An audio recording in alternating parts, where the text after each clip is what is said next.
Corona की दहशत अभी खत्म भी नहीं हुई और इसी बीच स्वाइन फ्लू ने लोगों में चिंता बढ़ा दी है। केरल, राजस्थान और उत्तर प्रदेश में स्वाइन फ्लू के कारण कई मौतें भी हुई हैं। वहीं झारखंड में स्वाइन फ्लू की एंट्री ने लोगों के बीच हड़कंप मचा दिया है। मिली जानकारी के अनुसार राजधानी रांची के एक अस्पताल में 3 व्यक्तियों में H1N1 की पुष्टि हुई है, जिसे आमतौर पर स्वाइन फ्लू के रूप में जाना जाता है। स्वाइन फ्लू क्या है? स्वाइन फ्लू सांस से जुड़ी बीमारी है जो इन्फ्लुएंजा टाइप ए से होता है और इसी का वैज्ञानिक नाम है H1N1।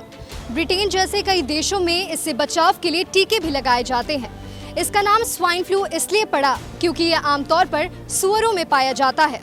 बता दें कि स्वाइन फ्लू के शुरुआती मामले साल 2009 में मैक्सिको में पाए गए थे और तब से अब तक लगभग 100 देशों में इस संक्रमण ने लोगों को अपनी चपेट में ले लिया है।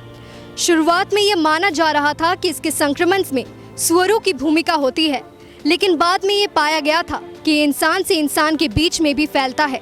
आमतौर पर होने वाला जुकाम भी H1N1 से ही होता है, लेकिन स्वाइन फ्लू H1N1 की एक खास किस्म से संक्रमित होने की वजह से होता है।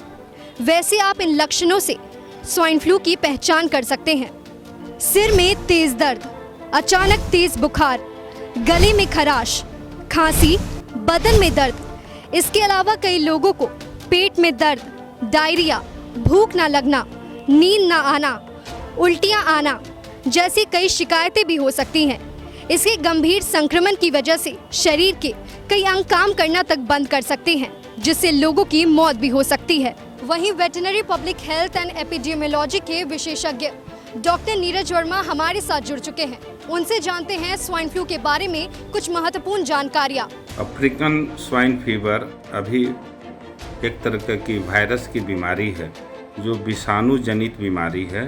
विषाणु जनित यानी वायरस से फैलने वाली बीमारी है जो संक्रमित सूकरों के संपर्क में आने से यह बीमारी फैलती है। और इसके बचाव के लिए आपको ये करना है कि संक्रमित जो पशु हैं उनसे थोड़ी दूरी बना के रखना है, उनके संपर्क में नहीं आना है, उनका जो मल मूत्र है उसके संपर्क में नहीं आना है, उनके द्वारा संक्रमित जो भोज्य पदार्थ है उससे थोड़ा बचना है। और इससे बचने के लिए आपको इसके लक्षण को भी जानना होगा, क्योंकि जो लक्षण इनके प्रमुख लक्षण हैं उसमें यह है कि इनको तीव्र बुखार हो जाती है, 105 डिग्री 106 डिग्री फ़ारेनहाइट तक इन बुखार हो जाती है। और पशुओं का भूख कम हो जाता है, खाने पीने की इच्छा कम हो जाती है, इनको उल्टी होती है, दस्त होता है, कभी कभी खूनी दस्त भी होने लगता है, चलने में इनको लड़खड़ाहट होती है, शरीर के कई भागों में, चेहरा में, कान में, पेट में, छाती में चकत्तेदार लाल लाल चकत्ते जैसे निकल जाते हैं।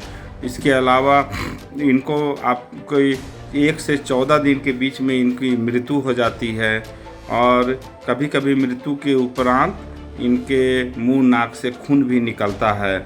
और इसके बचाव के लिए आपको ये जानना ज़रूरी है कि अभी तक इस बीमारी अफ्रीकन स्वाइन फीवर से बचाव के लिए कोई टीका उपलब्ध नहीं है। इससे सतर्कता ही उपाय है, मतलब जो बीमार पशु हैं उनसे स्वस्थ पशु को अलग रहना है, उनके बाड़े में, उनके संपर्क में कम आना जाना है। यदि गए तो आपको सैनिटेशन का ख्याल रखना है, अपने हाथों को, वस्त्रों को, वाहन को डिसैनिटाइज मतलब कीटाणुनाशक दवाई से मतलब स्प्रे करना है, हाथ धोना है और उनके फर्श को भी कीटाणुनाशक दवा से धोना है। इसके अलावा आपको अपने इर्द गिर्द में पशुओं का जो आवागमन है उसको भी रोकना होगा।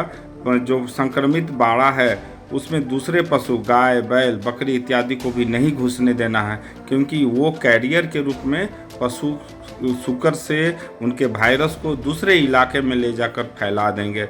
और भी आपको इसके उपाय को सब चीज़ को जानना है।